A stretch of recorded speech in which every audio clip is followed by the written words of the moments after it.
Good morning, first grade. Go ahead and grab your math journal. But before we get to that, I want to share with you, if you haven't had a chance to watch yesterday's kindergarten math about shapes, I read a book, so you can kind of fast forward to it if you want. It's called The Greedy Triangle, because I'm going to share with something that I just taught first kindergarten about, and I thought, you know what, I bet first grade hasn't had that yet, because this is something I didn't talk about last year, so I wanted to share with you. So go ahead, maybe get out of this one and go listen to yesterday's kindergarten math, where it reads this part called The Greedy Triangle. It's in the one titled 2D Shapes packet. 2D Shapes packets. Go check it out and then come back. All right, so in the book, if you've come back to it, it talks about the shapeshifter turned the triangle into a quadrilateral. So a quadrilateral, here's the big word. We've got the word quad. Does anyone know what quad might mean? Think about it. Quadrilateral. Think about the shape that he turned into. We would say a square. Why is it a square? It's a square because it has how many sides? 4. So what do you think quad means? It means 4. So I want to show you some things that also come in 4 that have the word quad in them, like quadricep muscles, like on our leg from our knee to our hip. That's our 4 muscles that are there. You have a quad bike that has 4 wheels. You have a quadrant, which you'll see later when you work in math. It has 4 different sections that are called quadrants. You have a quadrangle, which you'll find at school, but you'll call it the quad. And it's a shape of usually a rectangle or a square. Do they have those here? They do, yeah. Oh, really? Hillcrest has one. Oh, in the okay. middle. So yeah, I know California we all did. Yeah, everybody had them in So we California. had quads. It was the quad in high That's school. where you had lunch. So you might notice that. I'm trying to think. Our quad, we don't really have one here. No. No, but you'll see that as you go. I know Hillcrest High School had one. Jack talked about it all the time. So quadrangle is the big word, but high schoolers and middle schoolers, you call it the quad. Then you have quadruplets, which are 4 babies at a time in a mommy's tummy. So we know of twins in our classroom, but this mommy, I just found a picture, had 4 babies. And a quadruped, I remembered it this time, is an animal that's on 4 legs. So I did a picture of Tracker, of course. So think of all the other things that might have 4 and see if they have a name that starts with quad. So we talked about different shapes that we would see in our world or on things that we draw. And so I'm just going to bring you over here real quick to our kindergarten's lesson about the shapes. We've got all the different shapes up here. The ones I know you know that. We'll just go through them. Say them with me, because you're first grade and I know you know them. Triangle, circle, oval, rectangle, square. You might have said a diamond, but this in big word, the math word is a rhombus. A trapezoid. Then we have a pentagon because it has 5 sides. A hexagon because it has 6 sides.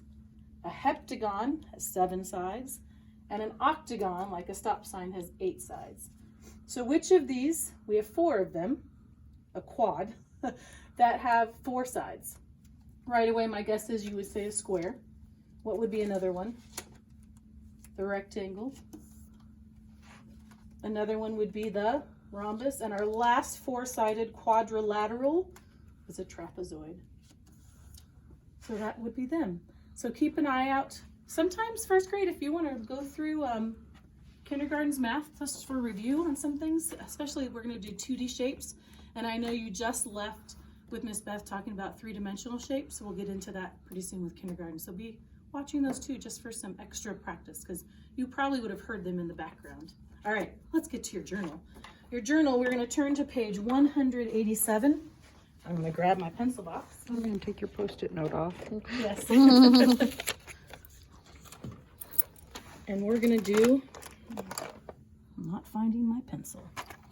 I'll just use a marker. Here's one. Oh, wait, I found one. Oh, okay. Sorry, kindergarten friends, I wasn't prepared. Sorry, I was checking the camera too. All right, so 187 we've got here with the hangers and the clothespins. Write about how many you drew. So you're going to fill in the missing number.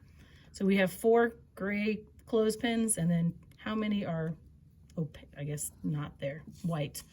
So there's 2. So you're just going to fill in and say it. 4 plus 2 equals 6.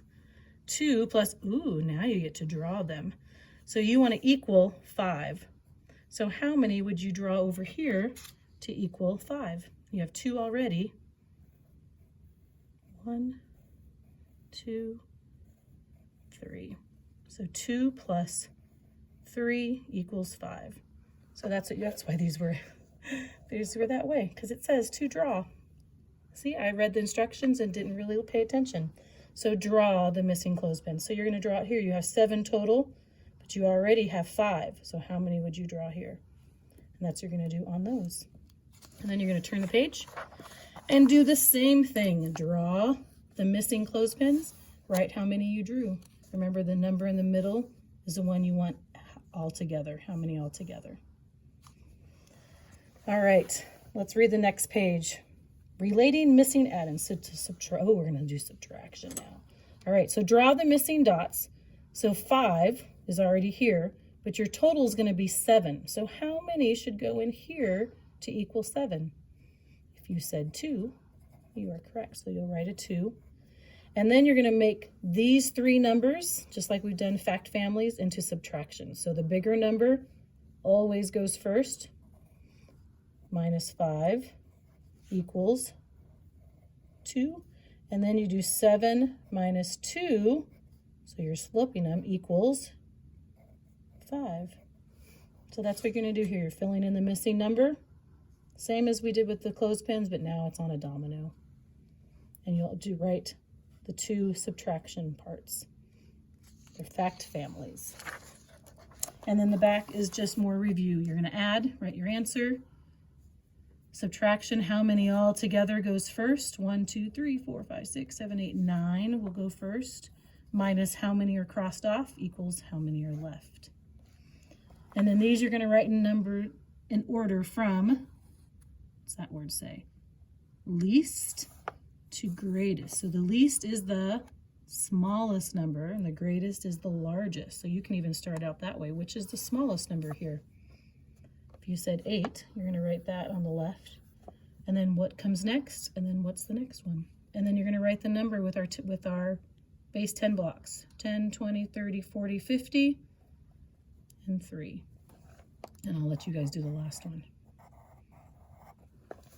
All right, that is your math for today. Remember, review for kindergarten if you want to, because there's always some good things and sometimes stories. So check them out. And we'll see you tomorrow. Bye.